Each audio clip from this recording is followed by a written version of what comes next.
Екі әке кітабының бірінші тарауы. Роберт Кийосакидің тарихы. Менде екі әке болды. Бай және кедей.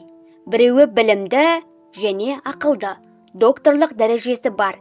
4 жылдық университетті 2 жылда аяқтап шыққан адам. Сонымен қатар Стэнфорд, Чикаго және солтүстік батыс университеттерінде оқыған. Екінші әкесі 8 класты да аяқтамаған. Екеуі де үлкен мансапқа ие болған және өмір бойы екпінді жұмыс істеген адамдар. Екеуі де көп табыс тапқан. Біреуі ғұмыр бойы қаржы тапшылығымен күресумен болса, екіншісі Гавайядағы ең бай адамдардың бірі болған. Біреуі $10 миллион өзінің отбасына, қайырымдылық орындары мен шіркеуге өсиет етіп дүниеден өткен. Екіншісі өзінен кейін төленбей қалған есеп шоттарын қалдырған. Екеуі де мықты, ардақты және сыйлы адамдар болған. Екеуі де маған ақыл кеңестер беретін, бірақ оларды қарама-қайшылықты және әртүрлі болатын. Олар менің білім алуыма үлкен мән беретін. Егерде менде бір ғана әке болғанда, мен оның кеңестерін қабылдап, немесе қабылдамаған болар едім. Олар екеу болғандықтан, маған екі пікірді, біреуі байдікі, екіншісі кедейдікі, үнемі салыстырып отыруға мүмкіншілік берді.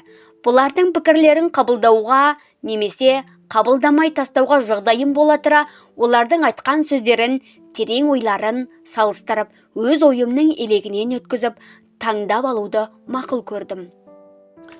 Дегенмен, бұл жағдайдың бір қиыншылығы, бай әкем әлі де болса бай үлгерген жоқ еді, ал кедей әкем кедей болып үлгеріп еді.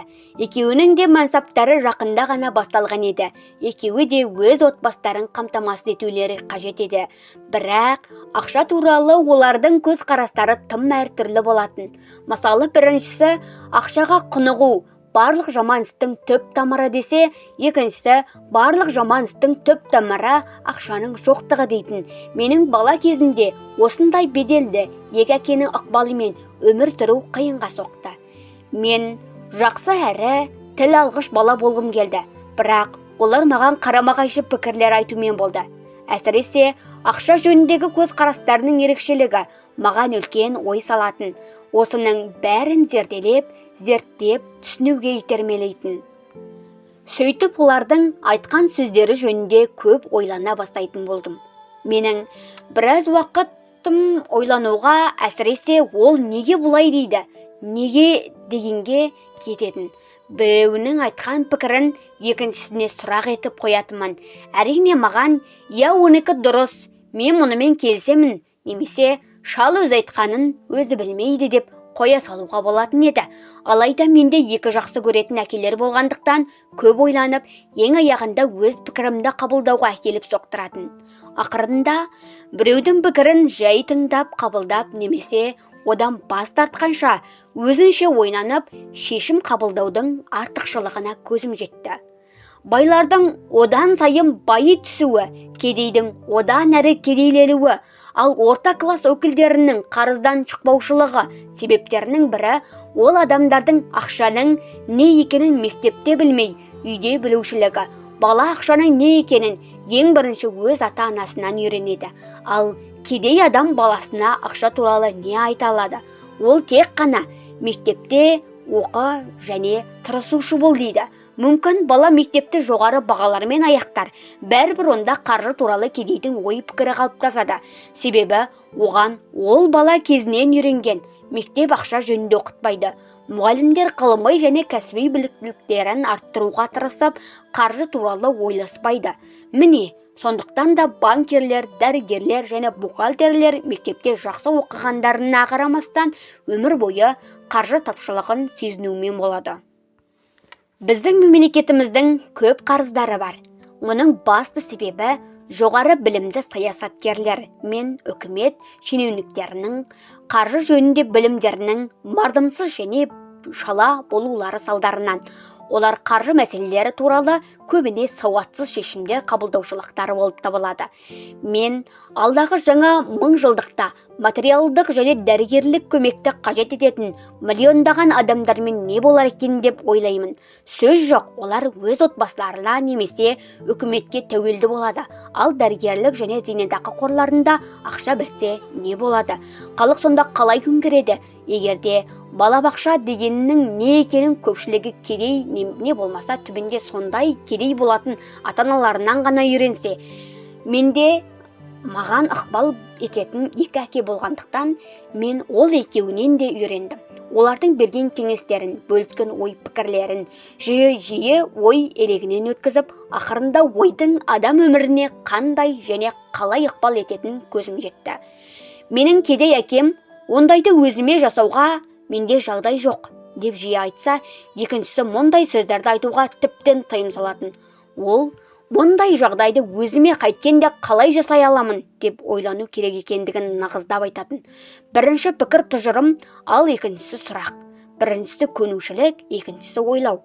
Тез байыған әкемнің түсіндіруі бойынша, мұндайларды өзіме жасауға жағдайым жоқ деп айтқан сәттен бастап ақ адамның миы автоматты түрде ағытылып, қайтып оған оралмайды дейтін. Оның бұлай түсіндіруі әрине барлық дүниені тегіс сатып алушылық деген емес еді. Ол әлемдегі ең мықты компьютер адамның ой өрісін жаттықтыруға болатындығына кәміл сенуші еді. Мен өзіме мұндай жағдайды жасай алмаймын деушілік дәрменсіздік, ойдың жалқаулығы деп есептейтін.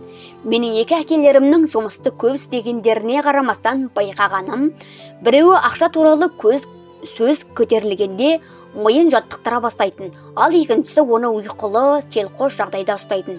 Сөйтіп, бәрін айта келгенде біреуі қаржы мәселелері бойынша ерен табыстарға қол жеткізсе, екіншісінің жағдайы керісінше болды.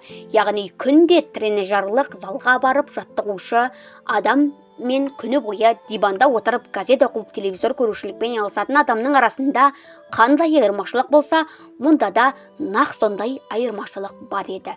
Күнделікті жаттығу адам денсаулығының мықты болуына көмектессе, ал ақыл ойды, ой өрісті жаттықтыру байлыққа жеткізеді. Жалқаулық адамды денсаулықтан да байлықтан да ада қылады. Менің қос әкем әртүрлі көзқарастарды дәріптеп келді. Біреуі кедейлерге қамқорлық жасау ретінде байлар үлкен салық төлеуге тиіс десе, екіншісі салықтар жұмыс істеушілер үшін жаза, ал түк бітірмейтіндерге сый дейді. Бір әкенің кеңесі оқыпты оқы, түбінде жақсы компанияда жұмыс істейсің десе, екіншісі оқыпты оқы, сонда сен жақсы компанияның түбінде сатып аласың дегенді айтады. Біреуі мен бай емеспін, себебі менің балаларым сендер барсыңдар дейді. Екіншісі мен бай болуым қажет, себебі балаларым сендер барсыңдар дейді. Біреуі ақша және іс туралы ас үстінде айтуды қаласа, екіншісі ақшаны әңгіме қылуға тыйым салатын. Біреуі ақшамен байқап қимылдаса десе, екіншісі тәуекелділікті басқаруға үйрен дейді. Біреуі біздің үйіміз біздің ең үлкен капитал жұмсауымыз деп есептесе, екіншісі егер үй капитал жұмсау болса, онда адамда айтарлықтай ақша проблемалары туындайды дейді. Екеуі де төлемдерді уақытында төлейтін, бірақ біреуі алдымен, екіншісі соңынан. Біреуі өзін қартайған шағында компания немесе мемлекет қамқорлыққа алады деп есептейтін. Ол әрқашан жалақының өсуіне, зейнетақы қорларына, дәрігерлік жеңілдіктерге, ауруға байланысты төлемдерге, демалысқа және сондай тағы басқа үнемі көңіл бөліп отыратын. Оған екі ағайынның 20 жылдан астам армияда қызмет етіп, ғұмыр бойы тағайындалған жеңілдіктермен отставкаға шыққандары қатты әсер ететін. Армияның отставкадағы зейнеткерлеріне дәрігерлік жеңілдіктері берілуі және олар үшін арзан бағалы дүкендердің болуы оған өте ұнайтын. Өзінің университеттегі үлкен лауазымды жұмысын мақтан тұтатын. Кей уақытта оған намыстың өзінен гөрі өмірлік жұмысқа орналасу мен жеңілдіктері артық көрінетін. Мен мемлекетке аянбай бар күшіммен қызмет еттім. Бұндай жеңілдіктерді алуыма қақым бар деп жиі айтатын. Екіншісі, толық қаржылық тәуелсіздікке сенетін. Жеңілдіктер менталитетіне қарсы болатын. Олар адамдарды әлсіз, әрі кедей қылады. Адамға қаржылық біліктілік қажет деп тұжырымдайтын ол. Бір әкем үлкен күшпен 10 шақты долларды әзір жинайтын, екіншісі өз ақшасын әртүрлі салымдыққа активке салатын. Біріншісі, мені жақсы жұмыс табу үшін әсерлі резюме, яғни пікірге жазуға үйрететін. Екіншісі, маған басқаларды да жұмыспен қамтамасыз ету мақсатында ойластырылған қаржы және бизнес жоспарларын қалай жасау керектігін көрсететін. Сөйтіп, екеуінің де ықпалы маған адам өміріне ойлану тәсілінің қалай әсер ететіндігін көріп, білуге мүмкіндік беретін. Мен шындығында адам ойының өмірді қалай қалыптастыратындығын байқадым. Мысалы, менің кедей әкем, мен еш уақытта бай болмаймын дейтін, айту керек. Оның бұл көрегендігі орындалды. Екіншісі, керісінше өзін бай адаммын деп санайтын. Тіпті ол үлкен қаржылық сәтсіздіктің салдарынан түбегейлі банкроттыққа ұшыраса да, өзін баймын деп айтатын.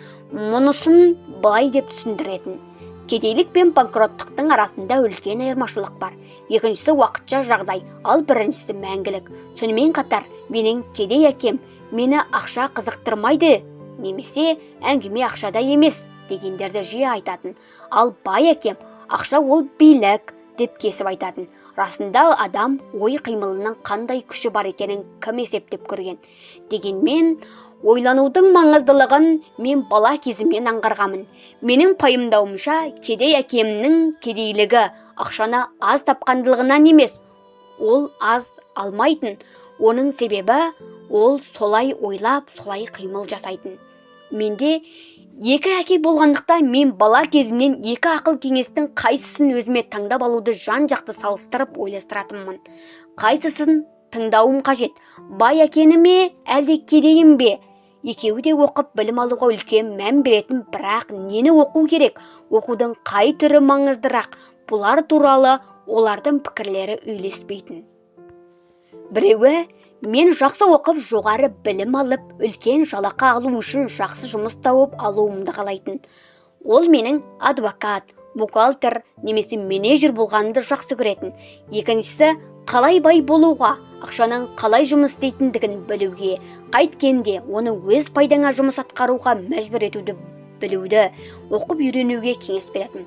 Мен ақша үшін жұмыс істемеймін, ақша мен үшін жұмыс істейді деп жиі қайталайтын.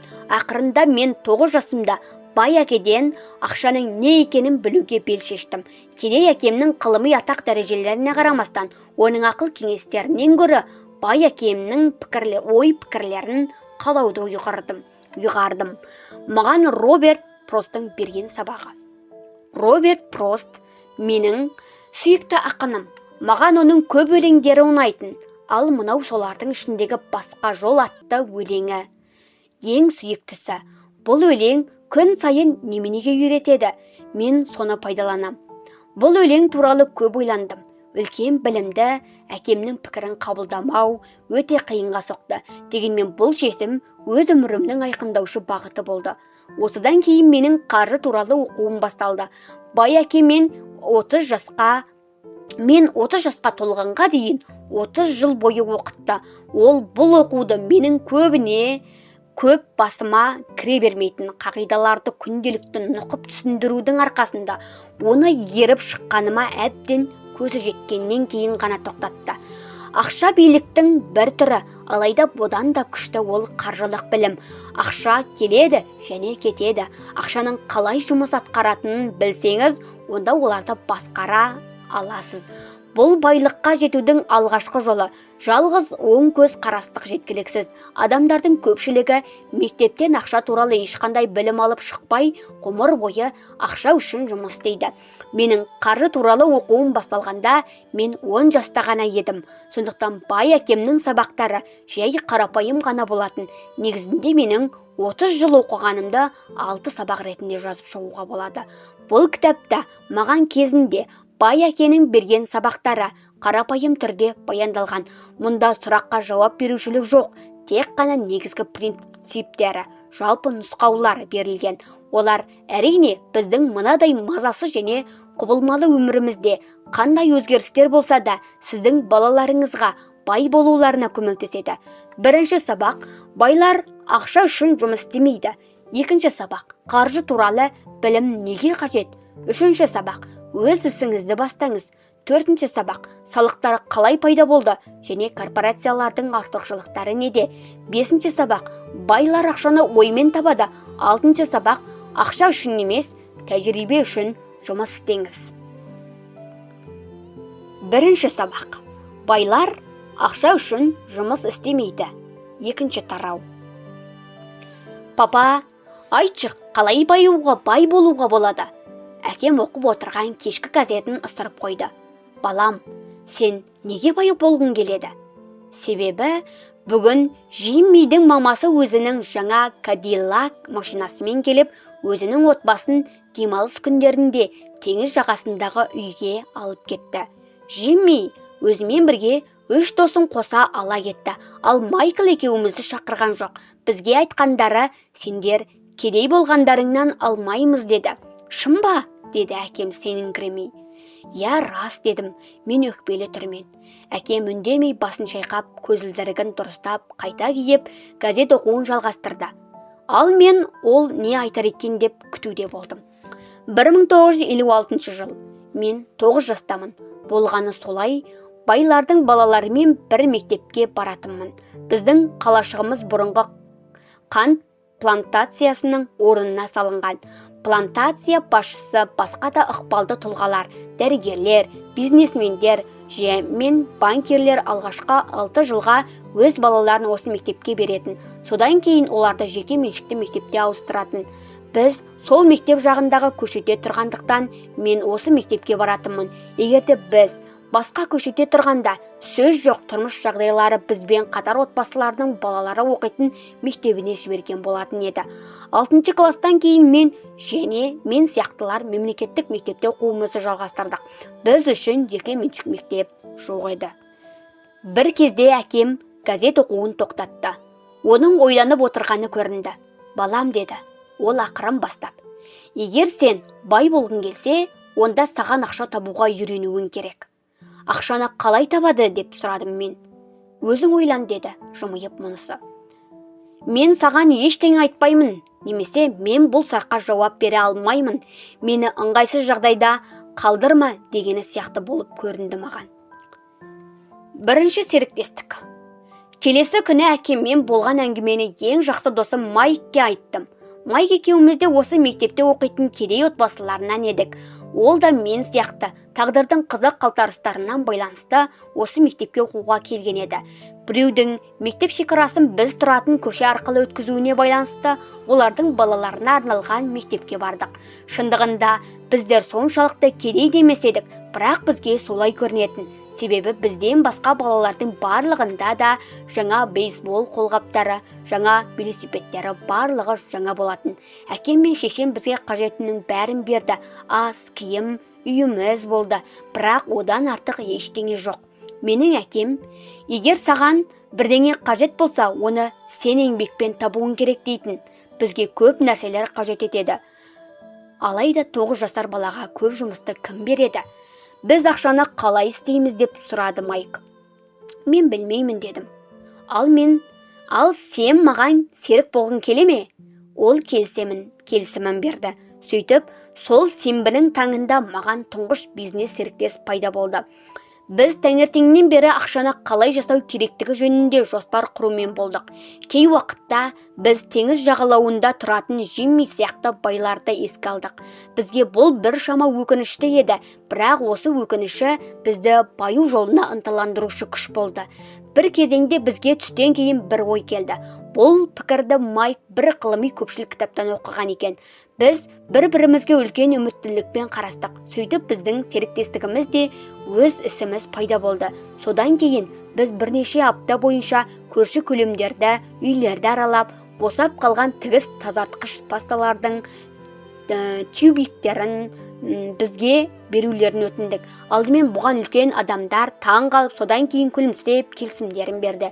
Кейбіреулері біз не істемекшіміз деп білгілері келді. Оларға біз сіздерге айта алмаймыз, бұл коммерциялық құпия дедік. Бір кезде шешем мазасыздана бастады. Себебі біз жинаған заттарымызды қоюға, оның кір жуатын машинасының тұрған жерін қалап алып едік. Әртүрлі қажетсіз заттар салынған қағаз жәшіктің жанында біздің жинаған тюбиктеріміз күннен күнге көбейе бастады. Бір күні шешемнің шыдамы таусылды. Оны күнде өздері лас әрі майысқан тюбиктерді көру тойдырған білем. Бізден осы сендер не істеп жүрсіңдер деп сұрады. Маған қайдағы бір коммерциялық құпия дегенді қойыңдар, бәрін тез шығарыңдар, әйтпесе мен барлығын лақтырып тастаймын деді. Біз Майк екеуміз жалынып, жақында ойымызды іске асыру мақсатында әлі де болса жеткілікті материалдарды жинап алу үшін уақыт керек деп түсіндірдік. Шешем бізді аяп тағы да бір аптаға рұқсат етті. Осылай ісімізді тездетіп бастауға сыртқы жағдайлар түрткі болды.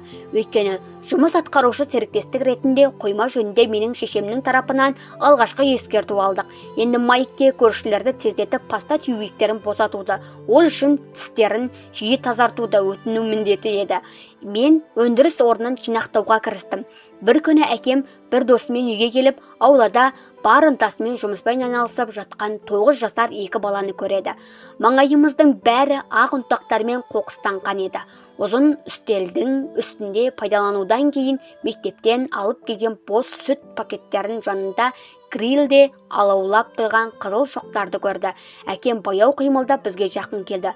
Машинасын есік алдында тастауға тура келді, себебі гаражға қоюға біздің өндірісіміз жол бермеп еді. Ол досымен жақынырақ келіп, шок үстіндегі қазандықта тіс тазартқыш тюбиктердің балқып еріп жатқанын көрді. Ол кезеңде паста тюбиктері пластмассадан емес жезден жасалатын. Олардың бояуын отпен өшіріп, қазандыққа салып, балқытып, ертіп, содан кейін оны сүт пакеттеріне арнайы тесік арқылы құя бастадық. Картонды жәшікте гипс бар болатын. Сумен араластырылған сол ұнтақ маңайымызды әппақ қылған еді. Мен абайсызда қапшықты құлатып алғанмын. Сондықтан маңайымызда ақ боран соққанда еді. Гипстен біз құю қалпын жасадық. Әкем біздің балқыған жезді гипстен жасалынған қалыпқа қалай құятындығымызды бақылап тұрған. Ақырын байқа деді. Мен үндемей басымды изедім. Бір уақытта жұмысымызды аяқтап, қазандықты орнына қойып, әкеме қарап жымиып, балалар, сендер не істеп жатырсыңдар деп сұрады ол күлімсіреп. Біз сенің айтқаныңды жасап жатырмыз. Біз бай болғымыз келеді дедім мен. Солай деді Майк те басын изеп. Біз серіктеспіз. Ал мынау гипсті қалыптарда не бар деді ол қызықтап. Абайла дедім мен. Жақсы партия болуға тиіс. Содан кейін кішкентай балғамен қалыптың екі жымдасқан жерінен ұрып жоғарғы бөлігін босаттым. Қалыптан жез тиын түсті. О, Құдай, деді әкем. Сендер жезден ақша жасап жатырсыңдар ма деді таңданып. Дәл өзі деді Майк мақтанышпен. Біз сіздің айтқаныңызды істеп жатырмыз. Біз ақша жасаудамыз. Әкемнің досы теріс айналып, шек сілесті қатып күлді. Әкем жымиып басын шайқады. Ол жанып тұрған грилді тюбиктермен толы қағаз жәшікті үсті бастары ақ ұнтаққа былғанған өз істеріне мәз. Біз екеумізді кезімен шолып шықты. Әкем бізге істеп жатқан жұмысымызды тоқтатып, өзімен бірге есік алдына келіп отыруымызды сұрады. Ол бізге жалған ақша жасаушылардың кім екенін байыппен түсіндірді. Біздің арманымыздың таз талқаны шықты. Біз мұны заңсыздық дегіңіз келе ме деді Майк даусы дірілдеп. Ойнай берсін, деді әкемнің досы. Мүмкін бұл олардың табиғи қабілеттіліктері болар. Әкем оған ренішпен қарады. Я, бұл заңсыздық деді ол ақырын. Дегенмен сендер өз ойларыңды көрсете білдіңдер. Ерекше ізденістерін мен жан-жақты ойлану қабілеттіліктеріңді көрсеттіңдер деді. Ойлануды осылай жалғастыра беріңдер. Мен шындығында сендерді мақтан тұтам. Біз Майк екеуміз ренішті түрде 20 минуттай үнсіз отырдық та, сонан кейін заттарымызды жинастыра бастадық. Сөйтіп біздің өндірісіміз ашылған күні жабылды. Қоқыстарды жинастыра жүріп, мен Майкке қарап, я, Джимми, және оның достарынікі шындық, біз кедейміз дедім. Бұл уақытта менің әкем кетіп бара жатқан. Балалар деді ол, егерде сендер тез берілсеңдер, онда кедей боласыңдар. Ең негізгісі сендер бірдеңе істедіңдер. Көп адамдар бай болғысы келгендіктерін армандап айтумен ғана болады. Ал сендер бұл үшін бірдеңе істедіңдер. Мен қайталап айтамын, мен сендерді мақтан тұтам. Тоқтамаңдар, күресті жалғастырыңдар. Біз Майк екеуміз үнсіз тұрдық. Оны есту бізге қуаныш деді. Сонымен бізге не істеу керек? Ал папа, сен неге бай емессің деп сұрадым мен. Мен мұғалім болуды ойлағанмын. Мұғалімдер баю туралы ойламайды. Бізге оқыту ғана ұнайды. Мен сендерге көмектескім келді. Бірақ шындығында ақшаны қалай жасау керек екенін білмеймін. Біз алаңды жинастыруды әрі қарай жалғастырдық. Балалар, егер сендер бай болғыларың келсе, менен сұрамаңдар. Майктың әкесіне барыңдар, деді сөзін жалғастырып. Менің әкеме ме? Деді Майк таңданып. Иә, сенің әкеңе, деп жауап берді. Менің әкем күлімсіреп. Екеуміздің банкиріміз бір адам. Ол сенің әкең туралы ең жоғарғы пікірде. Сенің әкең ақша жасаудың жолдарын тамаша біледі деп айтқанын бірнеше рет естідім. Ол менің әкем бе? Деді Майк сенімсіздікпен. Ал олай болса, онда бізде бай адамдардың мектептегі балаларда секілді тамаша машина немесе үлкен үй жоқ.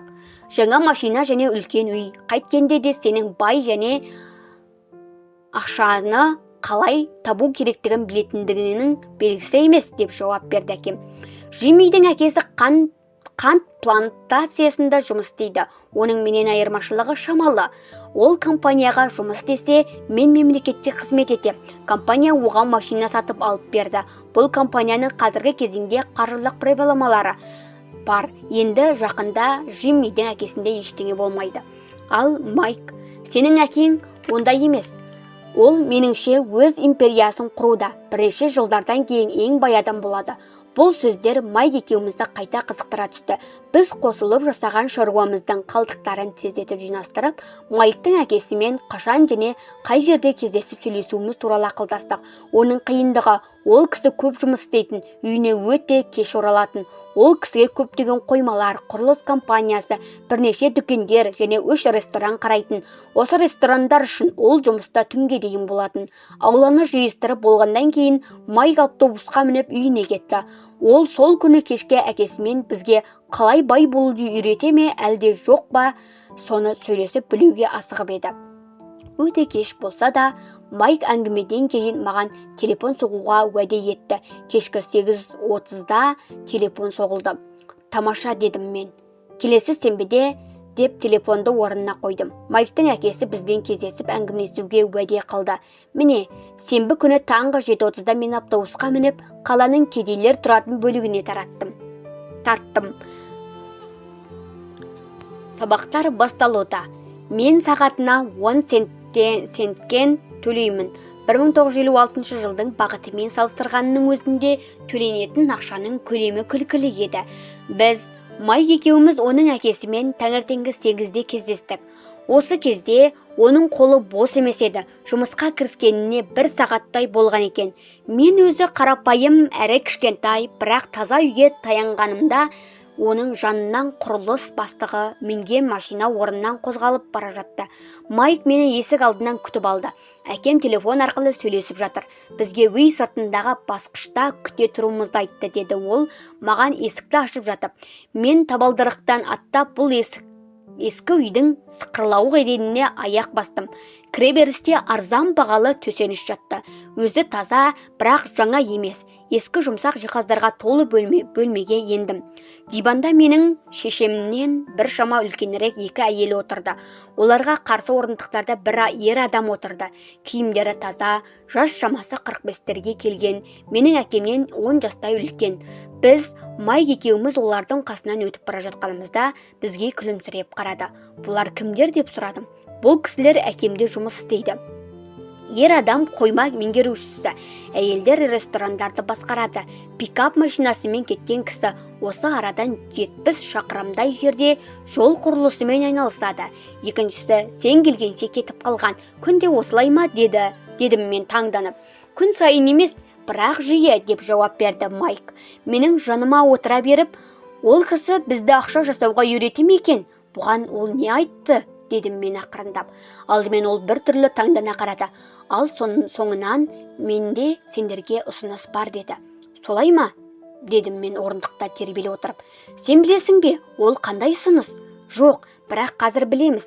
Бір кезде есік тез ашылып, есік алдына шапшаң қимылмен Майктың әкесі шықты. Біз сасқанымыздан орнымыздан атып тұрдық. Балалар, даярсыңдар ма, деді. Ол біздің қасымызға орналаса беріп, біз басымызды изестік. Оған жақындап, алдыңғы жағынан орналасып, бұл кісі ірі денелі адам болатын. бойы 180 сантиметрден астам, салмағы 90 килограмм. Менің әкем одан биіктеу, салмақтары бірдей, бірақ Майктың әкесінен 5 жас үлкен. Олар әр ұлт өкілдерінен болса да, бірнеше бір-біріне кішкене ұқсас еді. Мүмкін ұқсастықтары жігерліктері болар. Майк айтып еді, сендер ақша тапқыларың келетін көрінеді. Солай ма, Роберт? Мен басымды изедім, қорқынышты сезіммен. Оның кішіпейіл сөзі мен күлкісінің артында үлкен күштің барлығы сезіліп тұрды.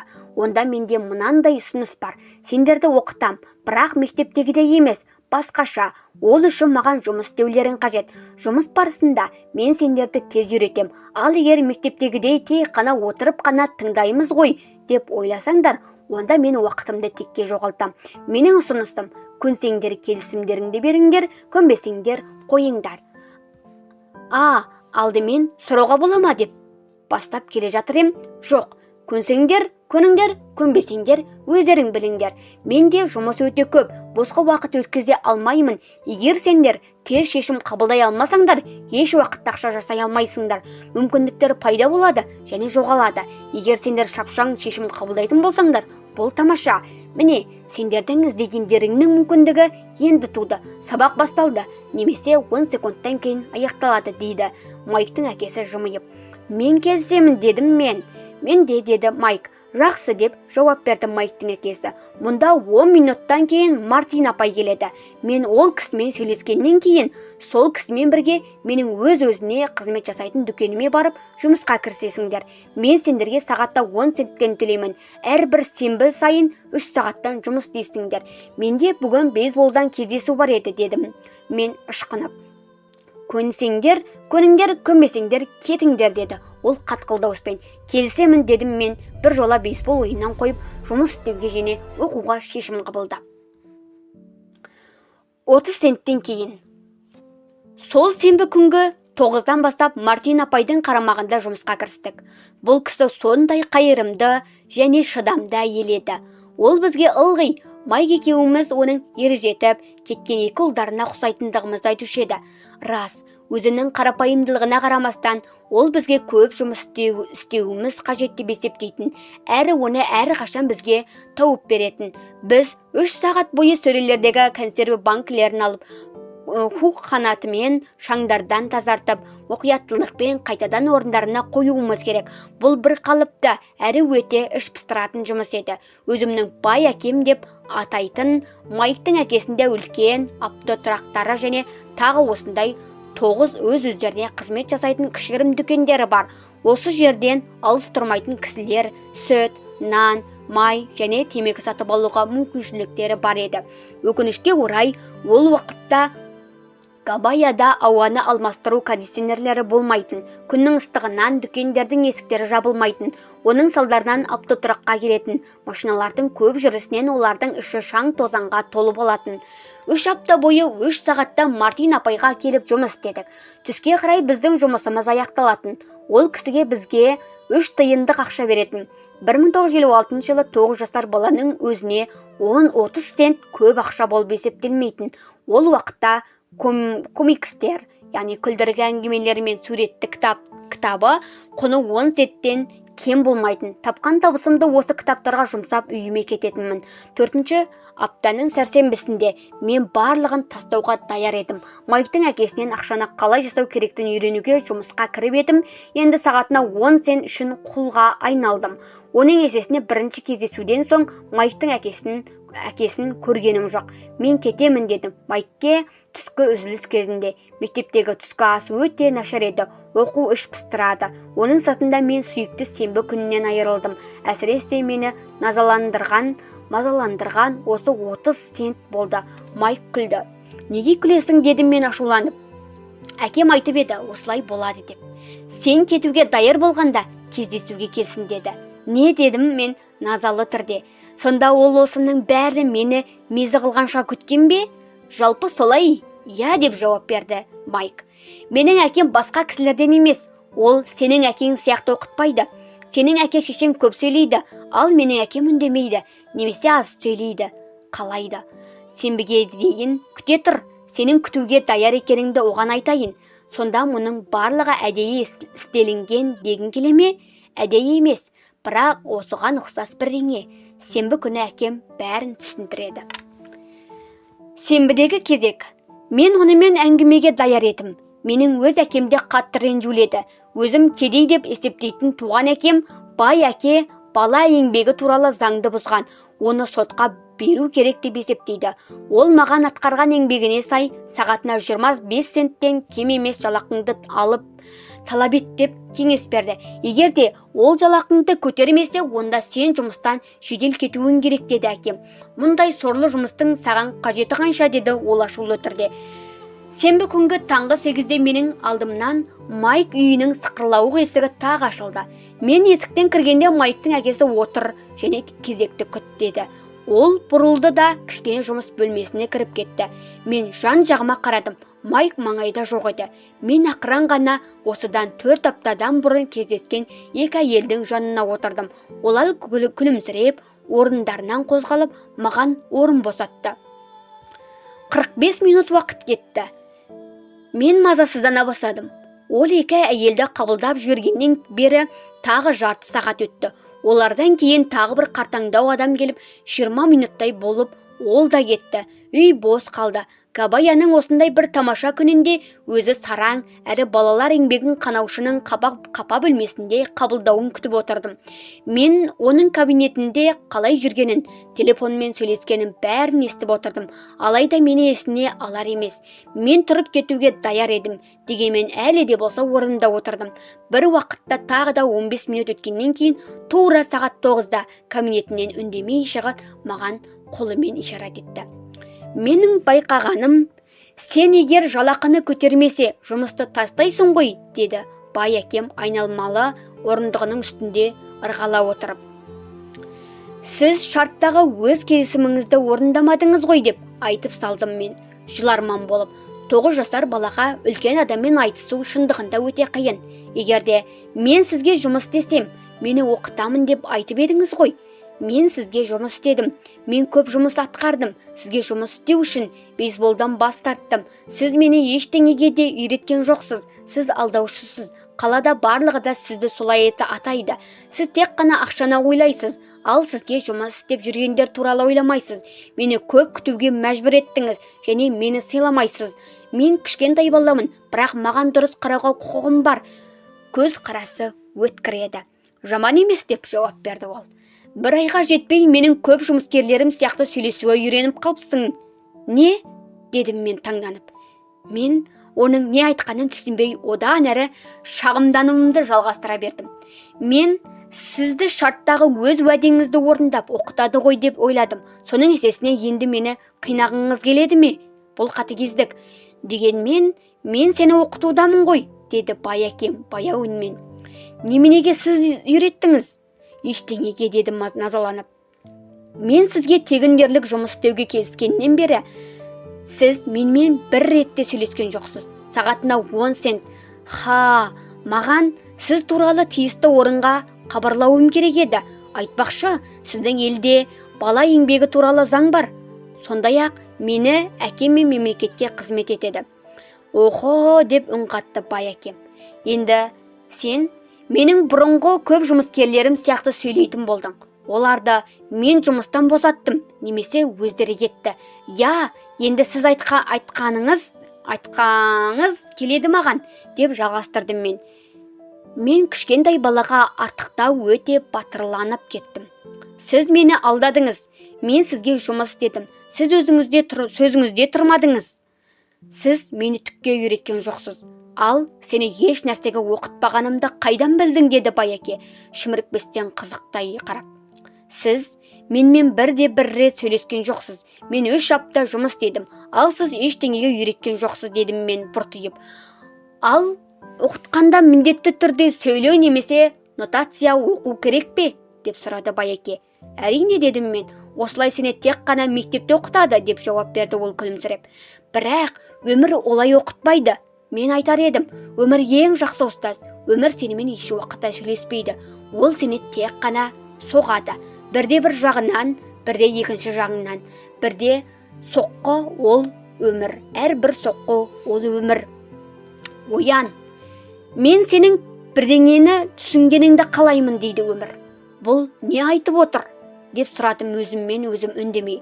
Сонда өмір мені соққылағанда, ол менімен сөйлесе ме? Енді мен жұмысты тастау керектігіне кәміл сендім. Менімен сөйлесіп отырған адамды Есуастар ауруханасына жіберу керек. Егер сен өмірден оқысаң, оның оқытқанын үйренсең, онда сен де барлығы жақсы болады. Оған үйренбесең, ол сені соққылауын жалғастыра береді. Адамдар жайшылықта екеудің біреуін істейді. Өмір соққыларына мойын ұсынып, көндігеді, немесе ызаланып және қарсылық білдіре бастайды. Бірақ өкінішке орай, олар бастыққа, жұмысқа, әйеліне немесе еріне қарсыласады. Олар соққылаушы осындай нақтылы тұлғалар емес, өмірдің өзі екенін түсінбейді. Мен түкке түсінбедім. Өмір бізді соққылайды. Кейбіреулері беріледі, басқалары күреседі. Ал енді біреулері берілген сабақты игеріп, одан әрі қозғалады. Ондайлар өмір соққыларына қуанады. Олар үшін мұндай жағдайлар жаңа бірдеңеге үйрену болып табылады. Қорытынды жасап, ілгері жүреді. Көпшілігі жай беріле салады. Ал сен сияқтылар күреседі. Байеке орнынан тұрып, әлде қашан жөндеуді қажет еткен сықырлауық терезені жапты. Егер сен осы сабақты игерсең, сауатты, бай және бақытты жігіт боласың.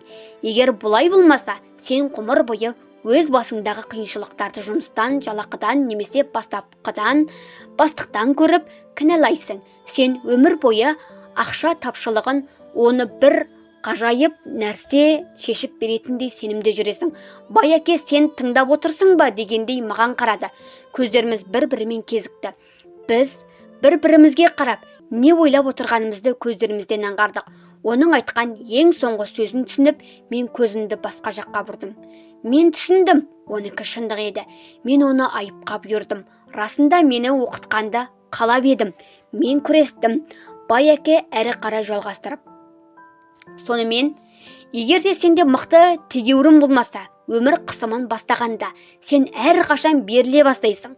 Сен осындай адам боласың, ғұмыр бойы ереже бойынша өмір сүресің, бәрін дұрыс істейсің, дүниеде болмайтын бір жағдайларды күтіп, өзіңді сақтайсың. Одан кейін дәрменсіз шал болып өмірден өтесің. Сенде көп достар болады. Олар сені тамаша және іскер жігіт болғаның үшін жақсы көреді. Сен өмір бойы ережелер бойынша және қалыптасқан түрде қимыл жасайсың. Алайда, нақтылығында сен өмір соққыларына үнемі мойын ұсынумен ғана боласың. Іштей тәуекелге басуға қорқасың. Рас, сен жеңгің келеді, бірақ жеңіліп қалу қорқынышы. Жеңіс қуанышыңнан басым болады. Мұндай шешімге келе алмағаныңды, сенің жан дүниеңнің ең түкпірінде жатқан сезімді тек қана өзің білесің. Сен тәуекелге баспайтын, қимыл жасауға бейім боласың. Біздің көздеріміз тағы кездесті. Менің түсінгенімді ол көргенше 10 секундтай бір-бірімізге қарап отырдық. Онда сіз мені өмір сияқты соққыладыңыз ба деп сұрадым мен. Кейбіреулер солай айтқан болар еді, деді Байеке күліп. Мен саған өмірдің не екенін көрсеттім деп айтуыма болады. Бұл қалай, дедім мен. Әлі де болса ашулы түрде, бірақ қызығушылықпен. Балалар, сендер менен ақшаны қалай жасауға болады деп сұраған ең бірінші адамсыңдар. Маған 150-ден астам адам жұмыс істейді, бірақ олардың бірде-біреуі еш уақытта менен ақша жөнінде не білетінімді сұрап көрген емес.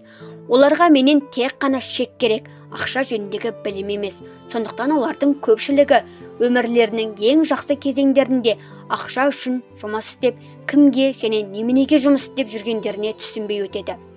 Мен оны үлкен ілтипатпен тыңдадым. Маған Майк сендердің ақша жасауды үйренгілерің келетіндіктерін туралы айтқанда, мен нақтылы өмірге бейім арнайы оқыту жүйесін ойластырдым. Мен сендерге көзім қарауытқанша айтқан болар едім, алайда сендер ештеңе ұқпаған болар едіңдер. Сондықтан өмір сендерге өз соққысын берсін деп есептедім. Міне сол себептен мен сендерге 10 центтен ғана төледім. Сонда мен барлық сағатына 10 цент үшін жұмыс істегенімнен қандай сабақ алып қорытынды шығаруым керек еді деп сұрадым мен. Сіз өзі сараң әрі балалар еңбегін қанаушы ретінде ме? Байеке шалқалап тұрып шек сілесі қатқанша күлді. Содан кейін ол тынышталып айтқаны, Дұрысы, саған көз қарасыңды өзгерту керек. Мені айыптай беруіңді тоқтат. Егер сен барлық проблема менде десең, онда мені өзгертуге тура келеді. Ал проблемалар өз басында екенін түсінсең, өзіңді өзің өзгертуге тиіссің. Сонда бір нәрсеге үйренесің және ой өрісің өседі. Жұрттың көпшілігі әлемдегі барлық өзгерістерді өмір бақи күтумен болады. Бірақ өздері өзгеріссіз қалады. Сондықтан барлығының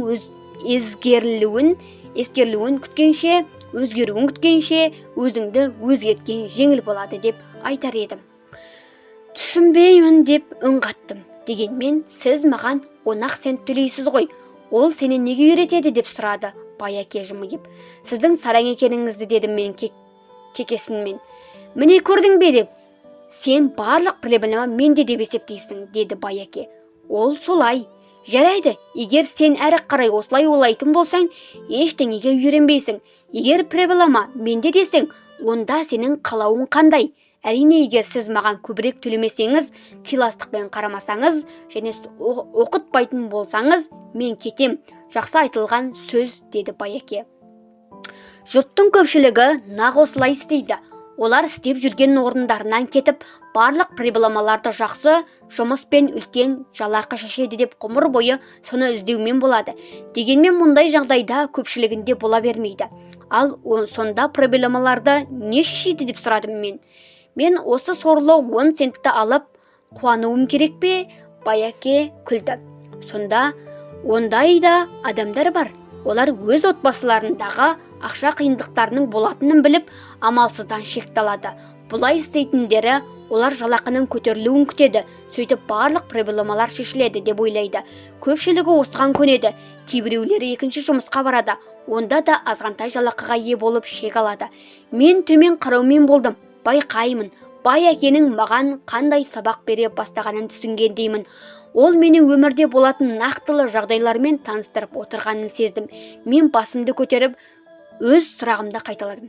Дегенмен проблемаларды не шешеді? Мынау, деді ол саусағымен менің басымды жеңіл нұқып. Сенің екі құлағыңның арасындағы зат. Нақ осы сәтте бұл кісінің өз жұмыскерлері және менің кедей әкемнен қандай айырмашылықтары бар екенін көрсететін ой пікірлермен, тұжырымдармен менімен бөліскенін аңғардым. Осының нәтижесінде ол Гавайядағы ең бай адамдардың бірі болды. Ал менің жоғары білімді кедей әкем ғұмыр бойы ақша проблемаларымен күресуде болды. Осы ұғым маған негізгі өзек болды. Байәке осындай жайлар туралы бірнеше рет қайталайтын. Бұл менің бірінші сабағым еді. Кедейлер және орта класс өкілдері ақша үшін жұмыс істейді.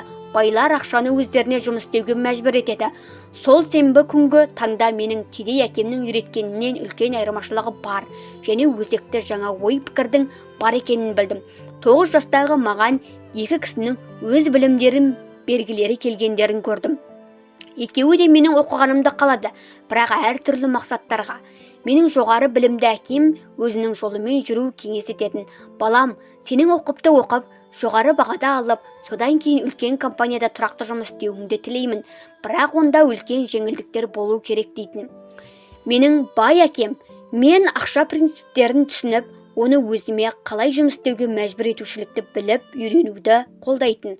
Бұл сабақты мен оның басшылығымен түсіндім, бірақ класс бөлмесінде емес. Бай әкем өзінің бірінші сабағын жалғастыра берді. Сенің сағатына 10 центке бола жұмыс істеткені үшін ызаланғаның мені қуантады.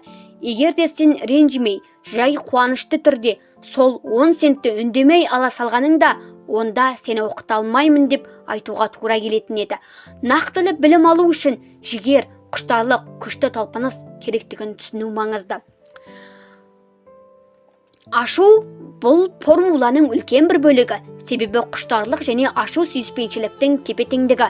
Жұрттың көпшілігі ақша туралы сөз көтерілгенде босқа ұрынбауды қалайды, тәуекелдікке баспайды, өйткені оларда талпынушылық емес, үрей билейді. Сол себептен олар аз төлейтін жұмысқа бара ма деп сұрадым мен. Иә, солай, деді Байәке. Кейбіреулер мені адамдарды қанаушы дейді. Оның себебі мен қан плантациясы немесе мемлекет төлеген көлемде жалақы бермеймін. Керісінше, мен оларды өздері қанаушы деп есептеймін. Бұл олардың қорқақтығы, менікі емес. Дегенмен оларға көбірек төлеуге болатындығын байқаймыз ба, деп сұрадым мен. Неге? Әрбір көп ақша олардың проблемаларын шешпейді. Өз әкеңе қарашы, ол көп табыс табады, бірақ есеп шоттарын уақытында жабуға үлгермейді. Көп кісілер үлкен ақша таба отырып, қарызға белшесінен батумен болады. Бәсе, сондықтан маған сағатына 10 центтен ғана төлеген екенсіз ғой деп күлдім. Ол сабақтың бір бөлігі ме? Дұрыс, деді Байеке күлімсіреп. Түсінесің бе? Сенің әкең мектепте оқыды және тамаша білім алды. Бұл оған жоғарғы ақылы жұмыс тауып алуына мүмкіндік берді. Ол солай істеді де. Алайда, онда қашанда ақша проблемалары бар. Себебі мектепте және университетте оны ақша жөнінде ештеңеге оқытқан жоқ. Оның сыртында ол ақша үшін жұмыс істеу керек деп есептейді. Сіз солай емес деп есептейсіз бе, дедім мен. Я, есептеймін, деді Байеке. Егер сен ақша үшін жұмыс істегің келсе, онда сол мектепте қал. Олар оған тамаша оқытады. Ал егерде сен ақшаның өзің үшін жұмыс атқаруға мәжбүр етуді білгің келсе, мен оған сені үйретем. Ал бұған кез келген адам үйренгісі келмей ме, дедім мен таңданып. Жоқ, деді Байеке. Ақша үшін жұмыс істеу жеңіл. Әсіресе ақша жөнінде әңгіме болғанда сені бірінші кезекте үрей билейді. Түсінбедім, дедім мен қабағымды түйіп. Әзір мұнымен басыңда ортпа, есіңде болсын. Жұрттың көпшілігі жұмыстарынан айырылып қалуға қорқады. Әр түрлі төлемдерді де дер кезінде төлей алмай қаламыз деп үрейленеді. Жұмыстан шығарып жібереді деп сескенеді. Ақша жетпеушілігі түйкелеріне тиеді. Бір қолайсыз жағдай болып қалса, қайтадан бастау керек деп түңіледі. Бұл бір мамандық алып ақша үшін жұмыс істеушіліктің, сол үшін олардың тарапынан төлеу ақысының құны болады. Көп адамдар ақшаның құлына айналады, сөйтіп өз қожайындарына назалана бастайды. Ал ақшаны өз игілігіне жұмыс атқаруға мәжбүр етуге үйренушілік. Бұл тіптен басқа ма деп сұрадым мен. Түбегейлі басқа деп жауап берді Байеке. Түбегейлік, біз үнсіз отырдық. Сыртта Габаяның тамаша сенбі күнінің таңғы кезеңі еді. Менің достарым осы уақытта бейсболдан кіші лиганың ойынын бастап еді. Бірақ мен бір себеппен сағатта 10 центтен ғана жұмыс істеуге келіскеніме енді қуанышты едім. Менің достарымның мектепте біле алмайтындықтарының біразын білуге үйренетінімді сезіндім. Оқуға дайырсың ба деп сұрады Байеке. Әлбетте, дедім мен сиқырланып. Мен өз сөзімде тұрдым. Мен сені алыстан бастап оқыта бастадым, деді Байеке. Сен 9 жасында ақша үшін жұмыс істеудің қалай екенін сезіндің. Енді осы соңғы айдың 50 жылға көбейт. Сонда сен адамдардың көпшілігі ғұмыр бойы немен айналысатынын түсінесің. Түсінбеймін, дедім мен. Кезекте болып мен шақырғанға дейін күтуде отырғанда өзіңді қалай сезіндің? Бірінші рет жұмысқа кіру үшін және екінші рет көп ақша сұрау үшін келгеніңде. Айтпаңыз, дедім мен. Егер сен ақша үшін жұмыс істесең, сенің өміріңде көптеген адамдардікіндей болады, деді Байеке. Ал Мартин апай, саған 3 сағаттық жұмысың үшін 10 тиын бергенде сен қалай сезіндің? Маған бұл аз сияқты көрінді. Ол тіпті ештеңе емес еді. Мен түңілген едім. Көптеген жұмыскерлер өз шектерін қолдарын алғанда нақ осылай сезінеді. Әсіресе барлық салықтар мен төлемдерді ұстап қалғанда, сен дегенмен 10% алдың ғой. Сонда сіздің айтуыңыз 100% алдың ғой. Сонда сіздің айтуыңызша жұмыскерлер өз жалақыларын толық алмай ма, дедім мен таңданып. Әрине, алдымен мемлекет өз үлесін алады. Ол оны қалай істейді? Салықтар деп түсіндіреді Байеке. Сен табыс тапқанда сенен салық алады. Сен ақша жинасаң да, өлсең де, сенен қай уақытта болмасын салық алады. Онда жұрт мемлекетке мұны істеуге неге мұрсат береді? Байлар жібермейді, деді Байеке күліп. Мұны жасауға кедей адамдар және орта класс өкілдері ықпал етеді. Мен сенің әкеңнен көп табыс табам, бірақ ол салықты көп төлейді. Солай екендігіне мен табыс тігуге даярмын. Бұл қалай болады? Оны 9 жасар балаға түсіну тіптен қиын еді. Алайда неге адамдар үкіметке солай істеуге мұрсат береді? Байеке үнсіз қалды. Шамасы мен былшылға ұрынбай әрі қарай тыңдасын деген болар. Аяғында мен сабама түстім. Бірақ естігенім маған ұнаған жоқ. Менің әкем соншама салық төлеуіне тура келетіндігі жөнінде ылғи шағынатын, бірақ олар жөнінде ештеңе естімейтін. Сонда оны өмір солай соққылаған ба?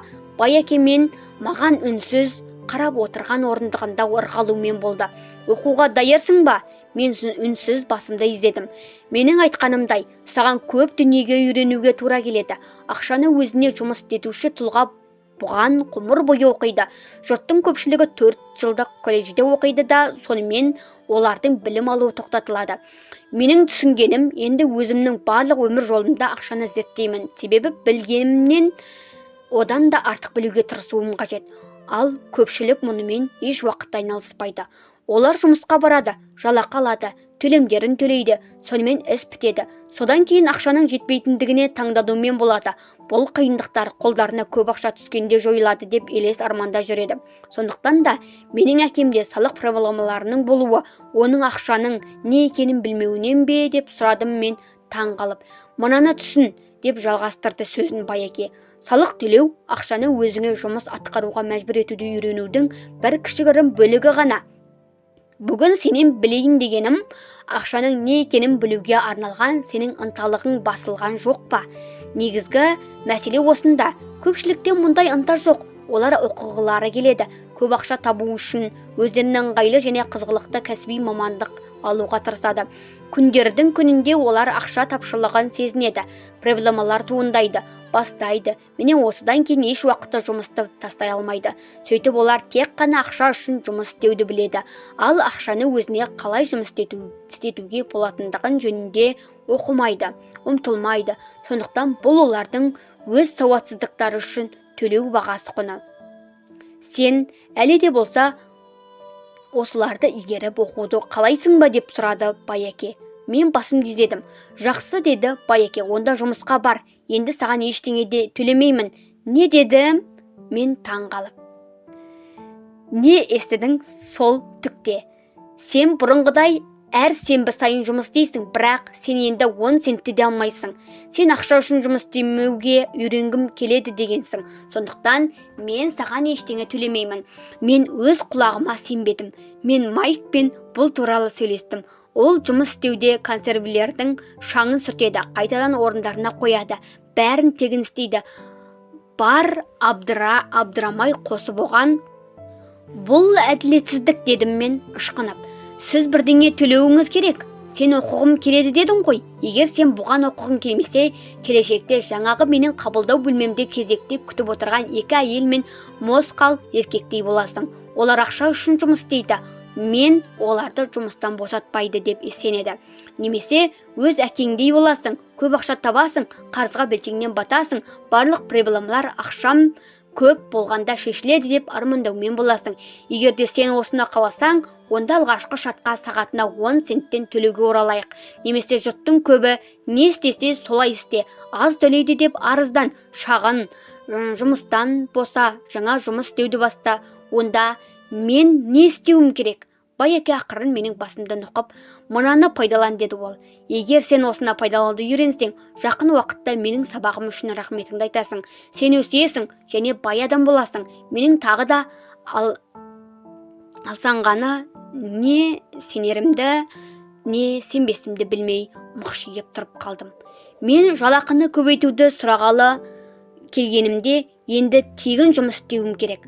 Бай әке менің басымды нұқып осыны пайдаланып бар жұмысыңды істе деді.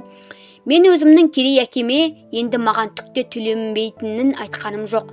Ол оны түсінбеген де болар еді. Өзім түсінбегенді оған түсіндіруге мен қиналамын. Біз Май екеуміз тағы да 3 апта бойы әр сенбі сайын 3 сағаттан ақысыз жұмыс істедік. Жұмыс жеңіл еді. Мен оған үйреніп те қалып едім. Өкініштісі сол, бейсбол ойындарына қатынаса алмауым, комикстерді енді сатып ала алмаушылығым болды. 3-ші аптада түске қарай бай әке дүкенге келді. Сыртта машина моторынан сөндіріліп жатқан дыбысын естідік. Ол дүкенге кіріп, Мартин апаймен жылы амандасты. Жұмыстың мән-жайын сұрап болғаннан кейін ол ақшасын төлеп, мұзатқыштан 2 балмұздақ алып, Май екеумізді өзіне шақырды. Балалар, жүріңдер. бір азырақ серуендеп қайтайық. Біз көшеден өтіп жасыл алаңда бейсбол ойнап жатқан ересектердің қасына келдік.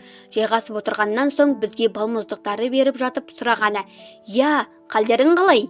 «Қалыпты», деді Майк. Мен басымды изедім. «Жаңа бір нәрсеге үйрендіңдер ме?» Майк екеуміз бір-бірімізге қарап иықтарымызды қомдап, жоқ дегендей басымызды шайқадық.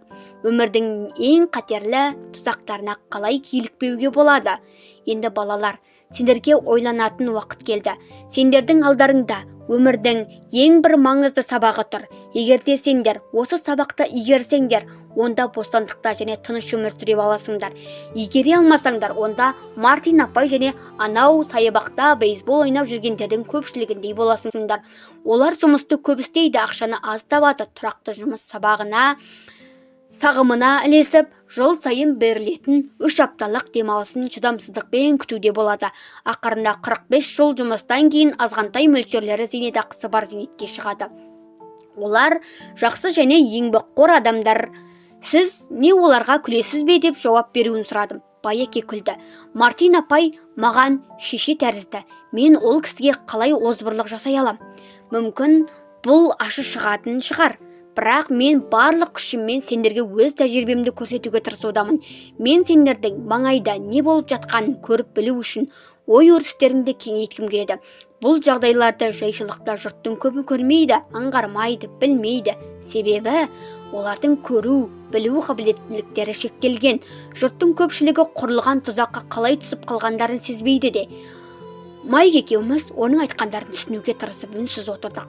Бұлар құлаққа жағымсыз еді, бірақ оның қайткенде де біздің өмірлік мәні бар бірдеңені білуімізді қалайтындығын көрдік.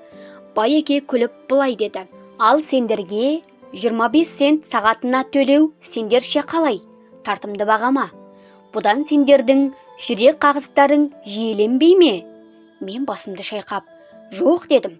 Дегенмен шынымды айтпап едім. Сағатына 25 цент мен үшін көп ақша болған болар еді. «Жарайды, мен сендерге сағатына $1 төлеймін», деп жалғастырды Байеке сиқырлы күлкімен. Енді менің жүрегім жиі соға бастады. Іштей келіс деп өзіме өзім айғайлаумен болдым. Мен өз құлағыма сенбедім, бірақ үнсіз тұрдым. «Жарайды, $2 сағатына». Менің 9 жастағы баланың миы мен жүрегі жарылып кете жаздады. Қалайда бұл 1956 жыл еді. Сағатына $2 жалақы мен әлемдегі ең бай бала қылар еді. Мұндай жалақы аламын деп еш уақытта ойлаған емеспін.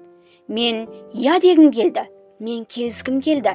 Көз алдыма жаңа велосипед, жаңа бейсбол, қолғабы және достарымның таң қалушылық бейнелері елестей бастады.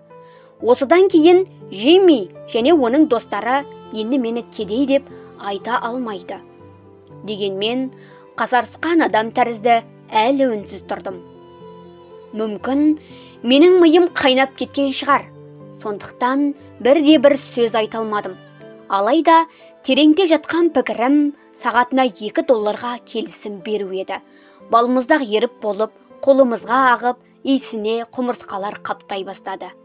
Байеке осы сәтте көздері бақырайып, бастарында ешқандай ой жоқ, өзінен көздерін алмай отырған екі балаға қарады. Ал бізді сынап отырғанын және оның ұсынысын қабылдауға біз жартылай даяр болып қалғанымызды білді. Ол әрбір адамның жан дүниесінде әлсіздік пен сараңдықтың бар екенін, солар арқылы оны сатып алуға болатынын білетін еді. Адамда осы екі сезімнің қайсысы басым? Мәселе сонда. Ол өз өмірінде мыңдаған адамдарды сынап көрді.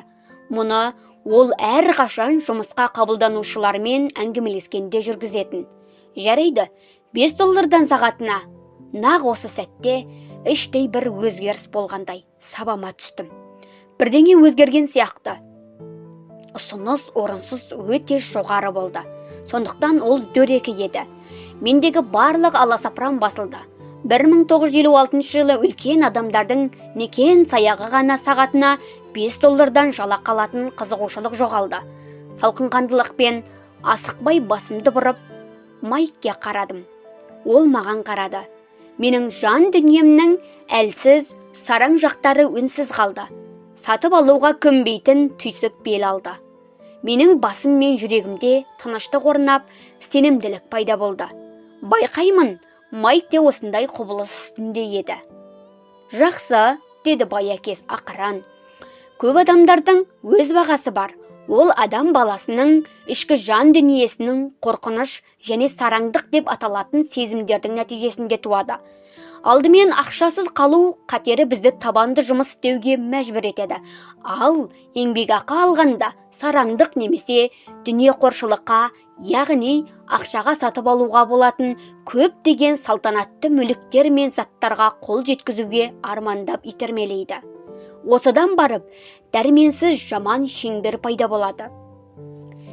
Ол не қылған шеңбер деп сұрадым мен. Олар азанда тұрады, жұмысқа барады, төлемдерін төлейді, тағы тұрады, тағы жұмысқа барады, төлемдерін төлейді. Мұндай жағдайда оларда екі сезім билейді: үрей және сараңдық. Оларға көп ақша ұстатып көріңізші, бәрібір өз шығындарын көбейте отырып, осы шеңбер айналымынан шықпайды. Мұны мен егеу құйрық жүгірісі деймін. Ал басқа жол бар ма, деді Майк. Иә, бар, деді Байаке даусын созыңқырап. Ол қандай жол деп сұрады Майк қызыға. Оны менімен бірге жұмыс істей және оқи жүре түсінесіңдер деп сенемін. Сондықтан мен сендерге ақша төлеуді тоқтаттым. Онда біз не істеуіміз керек? Тым болмаса соны айт, деді Майк. Білесің бе, өзі ақысыз осыншама жұмыстан шаршадық. Жарайды, бірінші қадам ол шындықты айту, деді Байаке. Біз алдаған жоқпыз, дедім мен. Сендер алдадыңдар, деп мен де айтып отырғаным жоқ. Мен шындықты айту дедім. Не жөніндегі шындық? Ол сендердің не ойлап тұрғандарың жөнінде. Оны біреулерге айтудың қажеті жоқ, тек қана өз-өздеріңе. Сонда сіздің айтпағыңыз, мына парктегі адамдар, сіздің қызметкерлеріңіз, Мартин апай, олар оны жасамай ма? Дедім мен. Байқауымша, солай, деді Байеке. Оның орнына олар ақша болмай қалады деп қорқады. Бұл үреймен күресудің орнына ойланбай қимыл жасайды. Олар ақылмен емес, эмоциямен қимыл жасайды, деді Байеке біздің басымызды нұқып. Содан кейін олардың қолдарына тағы $2 тигенде, оларды қайтадан қуаныш пен арман билейді. Қайтадан ойланбай әрекет етеді. Сонда оларды ақыл емес, сезім билейді екен ғой, деді Майк. Дұрыс, деп жауап берді Байеке. Өздері не сезіп тұрғандары туралы шындықты мойындаудың орнына сол сезімдердің ықпалымен ойланбай қимыл жасайды. Оларды үрей сезімі билейді. Содан барып жұмыс істейді. Әр уақытта ақша болса, бұл сезім жойылады деп ойлайды. Бірақ ойлағандарындай болмайды. Ақша жетіспеушілігі, үрейі оларды тағы да қудалай бастайды. Жұмыс істеу мұқтаждығы одан әрі арта түседі. Көп ақша мәселені шешеді деп ойлайды. Алайда өзгеріс жоқ. Бәрі баяғы қаз қалпында. Осындай үрей оларды тұзаққа айдап енгізеді. Олар жұмыс істейді, ақша табады және бұл үрей қашан жоғалады деп күтуде болады. Жұмысқа бару үшін таңертең орындарынан тұрады. Олармен бірге баяғы үрей қоса оянады. Миллиондаған адамдар ақшаны ойлап түнімен ұйықтамайды. Алаңдаушылықпен төсегінде дөңбекшумен болады. Жандарын күйзелткен, жүйкелерін тоздырған осы үрейді жою үшін ақша табуға жұмысқа барады. Сөйтіп, олардың өмірін ақша билейді. Дегенмен оны олар мойындағысы келмейді. Барлық сезімдерін ақша билейді.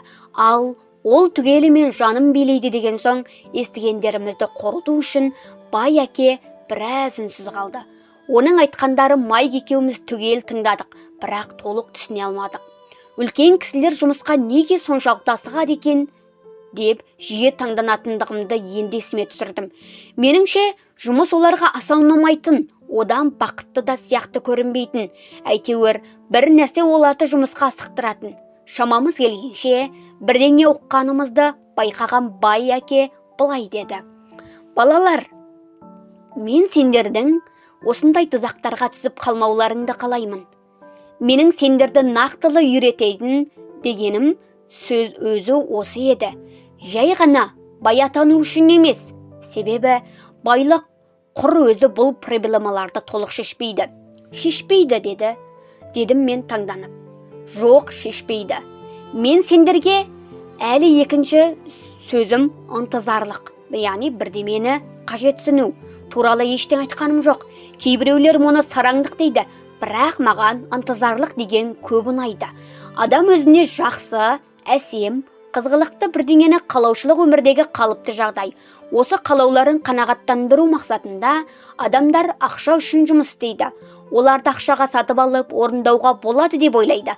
Алайда, мұндай құмарлықтары қысқа мерзімді болып, қайтадан олардың орнына одан да үлкен жақсы тұрмыс құру, салтанатты үй болуы, жаңа машина және тағы басқа сол секілді үлкен сұраныстар пайда болады. Сөйтіп, әрі қарай жұмыс істеулерін жалғастыра береді. Күндердің күнінде көп ақша олардың жанын күйзелтіп, жүрген үрей мен мұқтаждықты жояды деп сенеді. Алайда, ақша мұны істей алмайды. Сен бай адамдар жөнінде де айтып отырсың ба? Деп сұрады Майк. Иә, байлар жөнінде де жауап берді Байеке. Дегенмен, көп бай адамдардың баюына ықпал еткен мұқтаждық емес, қорқыныш. Олар ақша кедейліктен құтқарады деп есептейді. Сондықтан көп ақша жинайды, бірақ үрей одан сайын күшейе түседі. Енді байлықтарын жоғалтып аламыз ба деп қорқады. Былай да жеткілікті ақшалары бола тұра, жұмыс істеуді тоқтатпаған менің достарым бар. Мен миллиондаған ақшалары бар адамдарды білем. Олардың қазіргі үйлері кедей кезіндегі үйлерінен әлде қайда басым, содан үлкен зардап шегуде. Олар жинаған ақшаларын жоғалтып аламыз ба деп өлердей қорқады. Баюға ықпал еткен қорқыныш күшейе түседі. Адам жанының қорқыныш және сараң сезімдері берекелерін алады. Ақшамен келген зәулім үйлерін, қымбат машиналарын, байлықты тұрмыстарын жоғалтқылары келмейді. Егер де барлық ақшаларын құртып алса, жұрт не дейді деп толқиды. Сырт көрініске бай және алаңсыз өмір сүріп жатқан адамдардай көрінгенімен, жүйкелері тозып, іштерінде ит өлгендей қалыпта болып, ауруға шалдығады. Онда кедей адамдар бақытты ма деп сұрадым мен. Олай ойламаймын, деді Байеке. Ақшадан алшақтық оң іс емес, сондай-ақ оған аса табынушылықта абырой бермейді. Осы кезде әдейі ұйымдастырғандай, біздің жанымыздан қаланың бір мүсәпір шалы өтіп, қоқыс жиналған жерге барып, бірдеңелерді қопарыстыра бастады. Біз оның қимылын міз бақпай таңданып қарап отырдық. Бұрын мұндайға мән бермейтінбіз. Байеке әмиянынан $1 ақша алып, ишаратпен шалды шақырды. Ол ақшаны көріп, лезде жетіп келді.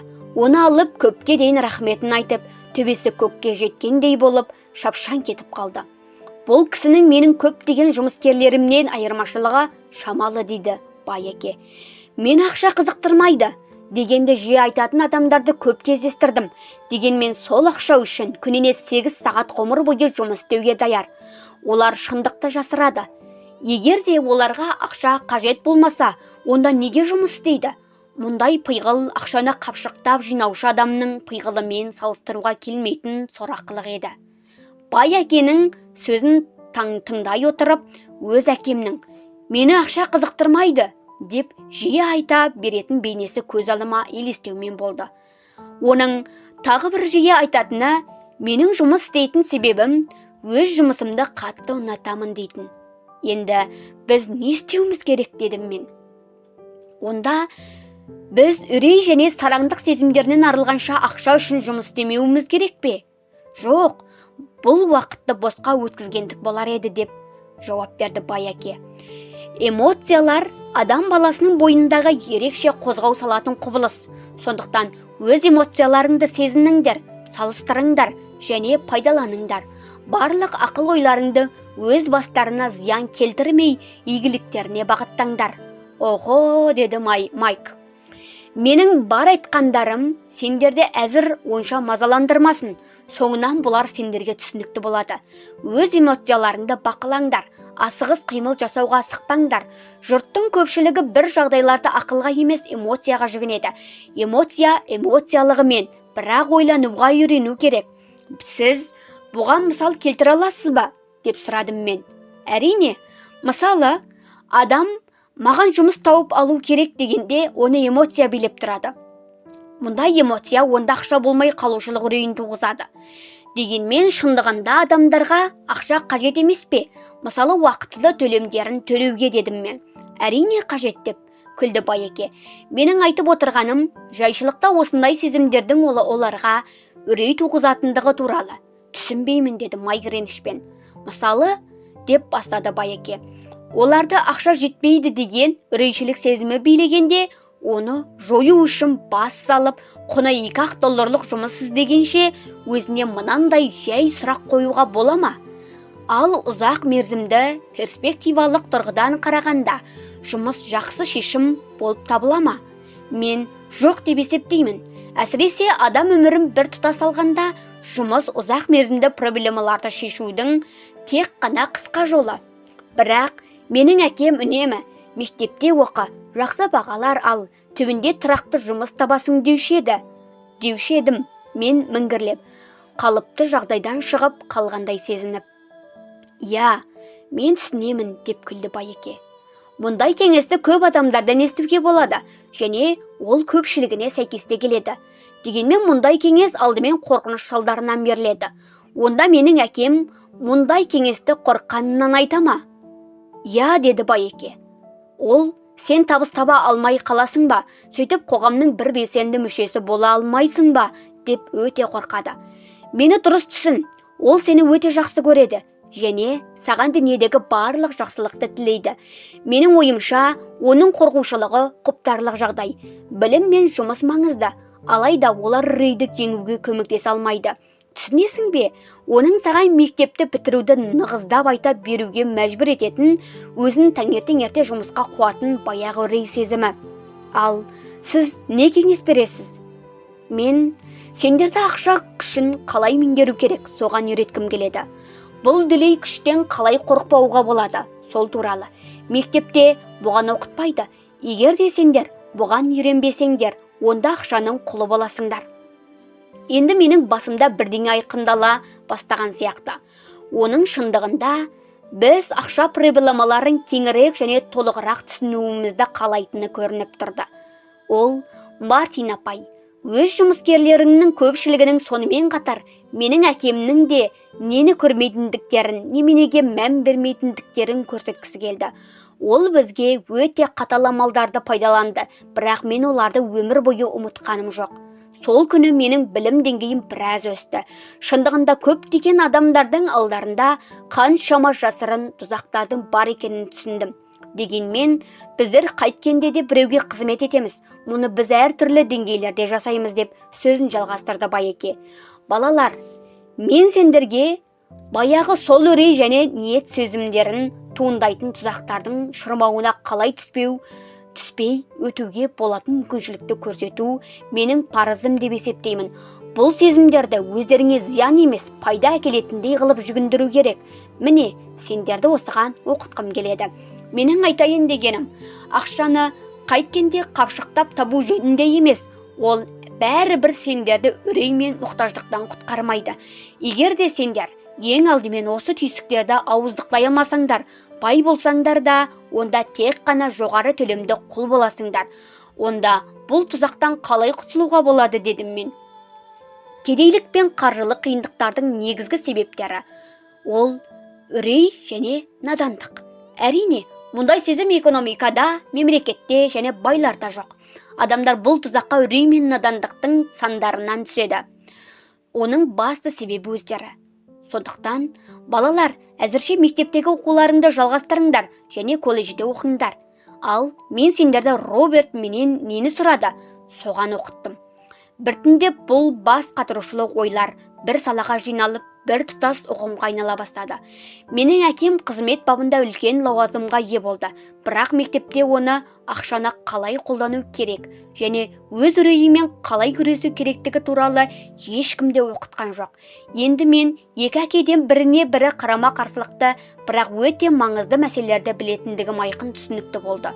Сонда сен адамда ақша болмай қалған жағдайда туындайтын үрей туралы айттың ба? Ал ақшаның қажеттілігі біздің сана сезімімізге қалай әсер етеді деп сұрады Майк.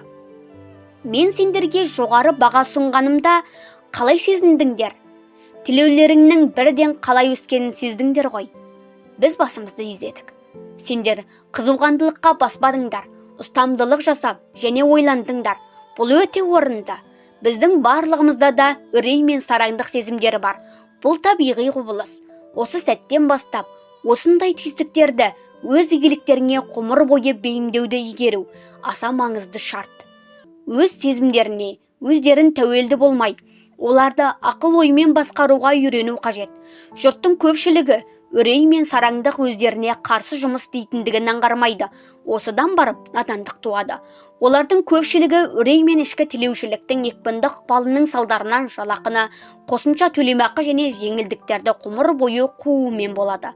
Ал мұндай пиғылдар қайда апарып соғатынын өздерінен сұрамайды. Мұны мынадай мысалмен салыстыруға болады. Есек өз салмағынан бірнеше есе ауыр жүкті күнде сүйретеді. Себебі оның иесі оны тұмсығының алдынан таяқ үстіне ылғи да қызыл сәбізді көрсетумен болады. Есек иесі қайда бара жатқанын өзі біледі. Ал есек сағымды қуушылықпен болады. Есекте ертең жаңа қызыл сәбіз тағы пайда болады. Сонда маған айтпағың, сол сәтте мен көз алдыма жаңа бейсбол қолғабын, компьютерді, ойыншықтарды елестетіп отырғанымда, бұлар маған есекке көрсеткен сәбіз сияқты болды ма? Деп сұрады Майк. Иә, ал сен өскенде сенің ойыншықтарың одан да қымбат болады. Жолдастарының алдында мақтану үшін саған жаңа машина, яхта, үлкен үй қажет болады, деп күлді әкесі. Үрей адамды есік сыртына шығарады, ал қажеттілік өз талаптарына үңілуді мәжбүр етеді. Содан барып оны тасқа соғады. Міне қайда тұзақ. Онда не істеуіміз керек, деді Майк. Үрей мен қажеттілік надандықпен арта түседі. Міне, сондықтан ақшасы көп бай адамдар байыған сайын үлкен үрейдің құлы болады. Ақша ол сәбіз, сағым. Егер есек барлық жағдайларды сезіп, біліп отырса, ол ойласар еді де, сәбіздің соңынан жүгірмеген болар еді. Адам өмірі күрестен тұрады, деп қайта түсіндіре бастады Байеке. Бұл надандықтың білімімен күресі. Біз күн сайын, әр минут сайын шешім қабылдаймыз. Өмірде болып жатқан жаңа құбылыстарды ой елегінен өткізіп, көңіл аударамыз ба, әлде мән бермей соқыр сезімнің ықпалында қаламыз ба? Әңгіме сонда. Адам өзіне терең үңіліп және жаңа ақпараттарды іздеушілікті тоқтатқан сәттен бастап надан бола бастайды. Сендер мынаны түсінуге тиіссіңдер. Мектепте оқу аса маңызды іс. Сендер мектепке жақсы мамандық алу үшін және түбінде қоғамның саналы және сауатты азаматы болу үшін барасыңдар. Әрбір қоғамдық өмірге мұғалімдер, дәрігерлер, механиктер, суретшілер, аспазшылар, бизнесмендер, полицейлер, өрт сөндірушілер, солдаттар және тағы басқа керек. Біздің мәдениетіміз өркендеп гүлдену үшін мектептер сендерді негізінен осыларға дайындайды. Өкінішке орай, көптеген адамдар үшін бұл бастау емес, құлдырау болып шығады. Біраз уақытқа дейін үнсіздік орнады. Байеке күлді. Сол күні оның барлық айтқандарын түсіндім. Өмірде бізді көп жылдар бойы оқытқан нағыз ұстаздардың айтқан сөздері. Өздері дүниеден өтіп кетсе де еш уақытта маңызы жоғалмайтындай Байекенің айтқан сөздері мен үшін осы уақытқа шейін аса маңызды. Мен сендерге бүгін қатал мәселелерді айттым, деді Байеке. Оған себептер де баршылық. Бұл әңгімені сендер ғұмыр бойы естеріңде сақтаңдар. Мартин апайды ұмытпаңдар. Сол сияқты есекті де осыларды естеріңде ұстаңдар.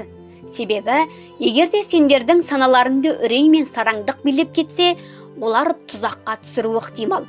Қаталдық менің айтқандығымда емес. Ғұмыр бойы өз өмірін үрейде өткізіп, бірде-бір арманын орындай алмаушылық. Барып тұрған қаталдық осы. Өмір бойы ақша табу үшін маңдай терді сыпырып еңбек етіп, тапқан табысына керекті дүниені сатып алып, сөйтіп бақытты боламын деушілік. Нақ осы қауіпті. Түн ортасында суық терден селт етіп оянып, о Құдай, төлемдерімді төлей алмай қалсам не болам деп ойлаушылық міне өмір азабы. Жалақының мөлшерімен бағаланатын өмір. Ол өмір емес, жұмыста қауіпсіздік кілті деп ойлайтындар өз-өздерін алдайды. Бұл өте қорқынышты. Сондықтан мен сендерді осындай тұзаққа түсіп қалмауларыңды қалаймын. Ақша адам өмірін қалай билейтінін мен талай рет көрдім. Бұған өздеріңді жібермеңдер. Сендерден сұрайтыным, өз өмірлеріңді ақшаға билетпеңдер. Біз отырған столдың астына топ келіп түсті. Бай әке оны қолына алып, ойыншыларға қарай лақтырды. Ал надандықтың сараңдықпен және үреймен қандай байланысы бар? Үрей мен сараңдықтың пайда болуы ол адамдардың ақша туралы дәнеңе де білмеушілігінен туындайтын құбылыс деп жауап берді бай әке. Мысалы, дәрігерді алайық. Оған отбасын қамтамасыз ету үшін көп ақша керек. Сондықтан ол өзі көрсететін қызметінің бағасын көтереді. Осыдан кейін дәрігерлік көмек барлықтары үшін қымбат болады. Бұл ең алдымен кедей адамдарға соққы болып тиеді. Одан кейін заңгерлер бағаны көтереді. Енді мұғалімдер де жалақының көтерілуін қолдайды.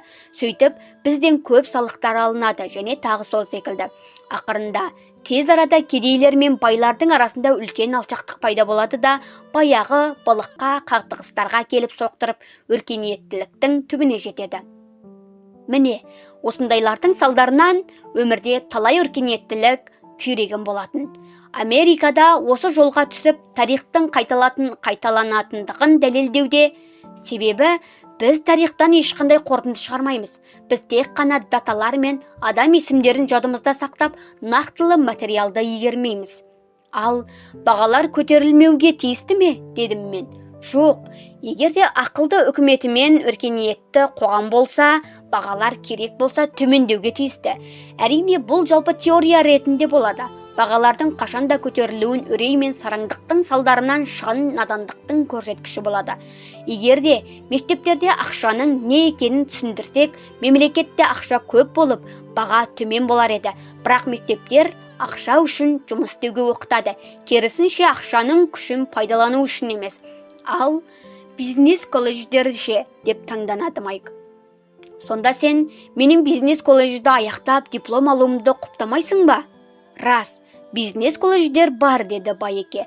Бірақ олар әрдайым ақша санау машиникасынан айырмашылығы шамалы мамандарды ғана дайындаумен болады. Мұндай маманның компания басқаруынан Құдай сақтасын. Олар тек қана цифрларды бағаналық тәртіппен жазып, қызметкерлерді жұмыстан босатып, компанияны банкроттыққа ұшыратуды біледі. Мен мұны жақсы білемін. Себебі менде мұндай мамандарда жұмыс істейді. Олар шығындарды азайтып, бағаны көтеруден басқаны білмейді. Ал бұл керісінше жаңа проблемалар тудырады. Ақшаның есебін жүргізу өте маңызды. Мұны білетіндер аса көп емес. Бәрі бір ол жағдайды толық суреттей алмайды. Ал осыдан шығар амал бар ма деп сұрады Майк. Бар, деді бай әке. Өз сезімдеріңді ойлану үшін пайдалануға үйреніңдер. Керісінше асығыс сезімдер негізінде ойлану үшін емес, деді. Сендер бірінші ретте өз сезімдеріңді билей отырып, құны тегінге жуық жұмыс істеуге келісімдеріңді бергенде, мен сендердің дәрменсіз емес екендеріңді байқағанмын. Ал мен сендерге көп ақша ұсынғанымда да қызуқанлықпен ұрынған жоқсыңдар. Сезімге берілмей тағы да ойландыңдар. Бұл бірінші қадам. Ал бұл қадам неге сонша маңызды, дедім мен. Мұны өздерің білуге тура келеді. Егер де оқығыларың келсе, сендерді топ шеңгелге апарам. Ол жерден барлығы да қашқақтап жүреді. Сендер жұрт жуылмайтын жерге барасыңдар. Егер сендер менімен болсаңдар, ақша үшін жұмыс істеу пиғылынан айырыласыңдар. Сөйтіп ақшаның өздерің үшін жұмыс істеуге үйренесіңдер. Ал бізге не болады? Егер біз сізбен болсақ, сізден оқуға келіссек, біз не аламыз, деп сұрадым мен. Қоянның не алғанын аласыңдар, деді бай әке. Ол қарамай қуыршақтан бас тарттық. Ал өмірдің топ шеңгелі бар ма, дедім мен. Я, деді бай әке. Топ шеңгел ол біздің қорқынышымыз және сараңдығымыз. Шығу жолы өзіңнің үрейіңді талдап білу.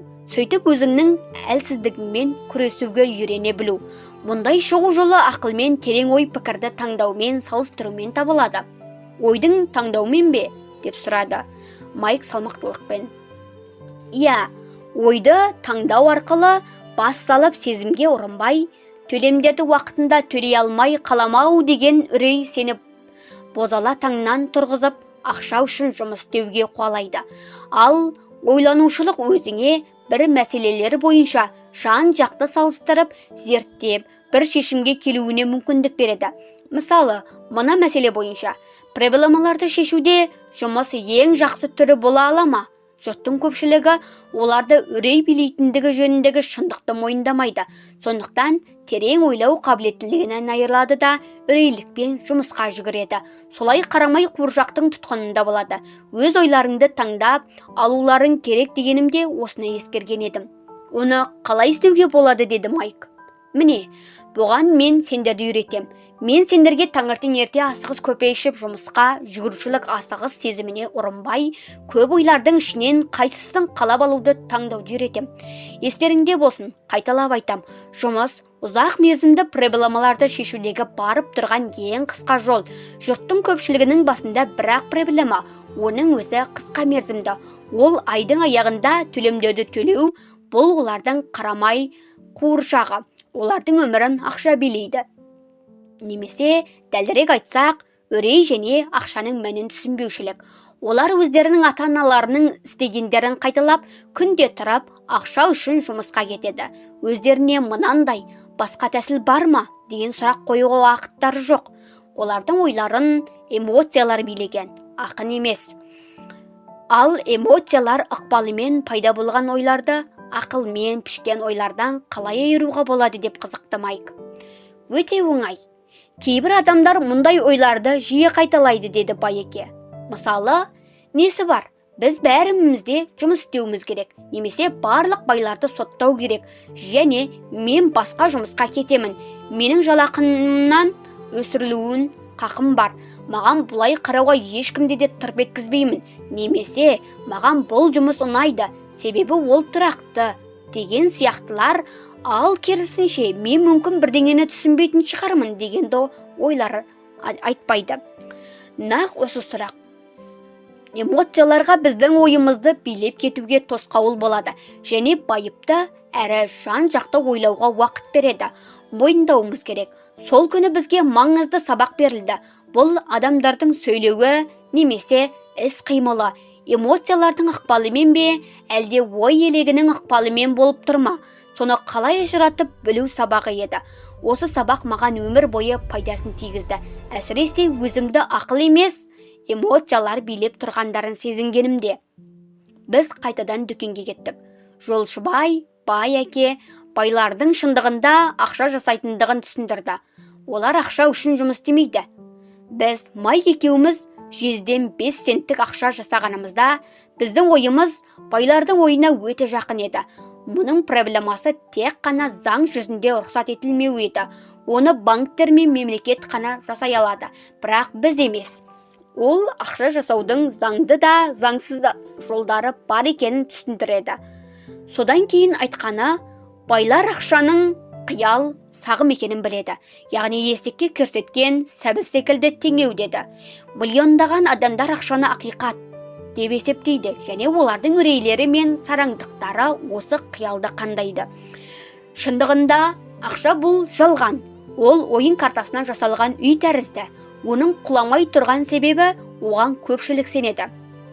Ал шындығында, деді ол, сәбіз құны ақшадан жоғары.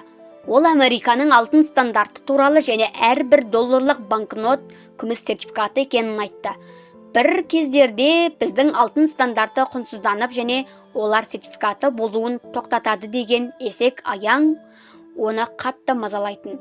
Егер де балалар, бұл бір кезде болатын болса, нағыз ақыр заман сонда басталады, деді. Әсіресе кедейлер, орта класс өкілдері және қабары жоқтар мұның құрмалдықтары болады. Себебі олар ақшаның ақиқаттылығына сенушілікті жалғастыра береді, және үкімет пен компаниялар өздеріне қамқорлық жасайды деп сенеді. Сол кезде оның айтқандарын толық түсіне алмадық, бірақ жылдар өткен сайын оның айтқан сөздері біз үшін үлкен терең ақиқатқа айналған еді. Біреулердің нені көрмегендерін қалай көруге болады? Дүкеннің жанында тұрған пикап машинасына отырып жатып айтқаны: балалар, жұмыстарыңды жалғастырыңдар. Жалақы туралы қаншалықты тез ұмытсаңдар, өскендеріңде соншалықты өмір сүрулеріңе жеңіл болады. Өз ойларыңды пайдаланыңдар, тегін жұмыс істеңдер. Сонда осының ықпалымен ақыл-ой тез арада ақшаны қалай табуға болатындығы жөнінде өз бағытын береді. Сөйтіп, жұрттың көпшілігіне белгісіз жағдайларда қолдары жетпейтіндерді көріп айыра аласыңдар. Мүмкіндіктер олардың мұрындарының астында тұрады. Көпшілігі оны байқамайды. Себебі олар жақсы жалақысы бар тұрақты орын іздейді және сонымен шектеледі. Бір ғана мүмкіншілікті көру жеткілікті. Әрі қарай басқаларын көруді де үйренесіңдер. Сендер мұны істегенде мен тағы да бірдеңеге үйретем. Осы сабақты игеріңдер. Сонда сендер өмірдегі ең үлкен тұзақтарға түспейсіңдер. Сендер еш уақытта қарамай қуыршаққа жуымайсыңдар. Біз Майк екеуміз дүкендегі заттарымызды алып, Мартин апаймен қоштасып шығып кеттік. Содан паркке оралып отырған жерімізге келіп, бірер сағат естігенімізді әңгіме қылып талқыладық. Келесі апта мектепке бардық. Бұрынғыдай ой тұңғиығында болумен болдық. Тағы 2 аптадай айтыс-тартыстан кейін тегін жұмыс істеуге кірістік. Екінші сенбінің аяғында Мартин апаймен тағы қоштасып сөредегі комикстерге мұңая қарадым. 30 центтің өзін алмаушылық барып тұрған зәбірлік еді. Енді комикстерді сатып алуға ақшам болмайды ау деп мұңайдым. Сол сәтте Мартин апай бізбен қоштасып жатқанда мен бірдеңені байқап қалдым. Ол кісі мен бұрын байқамаған бір шаруаны істеп жатыр екен. Расында мұны бұрын көргенмін, бірақ оған мән бермегенмін. Мартин апай комикс кітаптарының сыртқы тыстарын ортасынан қақ бөліп, жоғарғы бет жағын өзіне қалдырып, қалғандарын картон жәшікке лақтырып тастап жатыр екен. Мен ол кісіден бұлармен не істейсіз дегенімде шығарып тастаймын деді. Тыстың сыртқы бетін комикс кітаптарын сатушыға беремін. Ол жаңаларын әкеледі. Сатушы 1 сағаттан соң келеді. Майк екеуміз оны шыдамдылықпен 1 сағат күттік. Кешікпей ол да келді. Ол кісіден мына кітаптардан қалғанын алуға бола ма деп сұрадым. Болады деді ол, егер де сендер осы дүкенде жұмыс істесеңдер және оларда қайта сатпасаңдар. Біздің серіктестігіміз қайта жанданды. Майктың шешесінің пайдаланбай жүрген үй астындағы бөлігінен орын табылды. Біз оны әртүрлі қоқыстардан тазартып, жүздеген комикс кітаптарының қалған бөліктерін жинап тасумен болдық.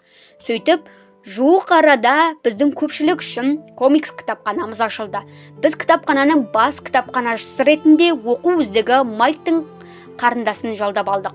Ол әр баладан кітапханаға кіргені үшін 10 центтен ақша алады. Кітапхана күнде сабақтан кейін 14:30-дан 16:30-да дейін ашық болады. Келушілер көршілердің балалары. 2 сағат бойынша үлгергендерінше комикстерді оқитын. Бұл оларға пайдалы еді, себебі бір комикс кітабы 10 центтен тұрады, ал 2 сағаттың ішінде 5-6 кітап оқып шығуға болады. Майктың қарындасы кітаптарды біреулердің алып кетпеушілігін бақылап отыратын. Оның сыртында келушілердің тіркеу кітабын жүргізетін және күнде кімдердің келетін есебін жүргізетін пікірлерін жазатын. 3 айдың ішінде біз Майк екеуміз аптасына орта есеппен $9.50 ақша таптық. Біз оның қарындасына $1 ақша төлеп кітаптарды тегін оқуға рұқсат ететінбіз. Дегенмен ол кітаптарды сирек оқитын, көбіне сабақтарын дайындап отыратын. Біз Майк екеуміз шарт бойынша сәрсенбі сайын бұрынғыдай дүкенде жұмыс істедік. Біз комикстер сатушысына берген уәдемізді орындадық. Оның кітаптарын қайта сатқанымыз жоқ. Кітаптар әбден тозығы жетіп, жыртылғанда пайдалануға келмегенде өртеп жіберетінбіз. Біз кітапханамыздың филиалдарын ашуға тырысып көрдік, бірақ Майктың қарындасындай сенімді кітапханашыны таба алмадық. Міне осылай біз кадр проблемаларының не екенін ерте түсіндік. 3 айдан соң кітапханада төбелес басталды. Оның ішіне көршілерде тұратын бұзақы балалар кіріп кеткен болатын. Майктың әкесі істі жабу керек деп ұсыныс берді. Сөйтіп, іс жабылды. Бізде сенбі сайын дүкенде жұмыс істеуімізді тоқтаттық. Оның сыртында бай әке былай да бізді тағы басқа жаңа нәрсеге үйретуді ойлаған еді. Біздің оның бірінші сабағын жақсы игергенімізге өте қуанышты еді. Біз ақшаны өзіңе қалай жұмыс етуді көріп үйрендік. Дүкендегі жұмысымыз үшін көп тиынды алмай, өзіміздің ой санамызға жүгініп, ақша табудың қандай мүмкіншіліктері бар екенін көрдік. Өзіміздің бизнесімізді бастап, комикс кітапханасын құрып, біз қандай да болмасын жұмыс берушіге тәуелді болмай, өз қаржымыздың қожайыны болдық. Оның ең жақсысы мынадай еді. Біз кітапхананың өз ішінде жұмыс істемесек те, біздің бизнесіміз табыс әкелді. Біз үшін біздің ақшамыз жұмыс істеді. бай әке бізге жалақы төлеген жоқ, ол бізге бұдан да көпті берді.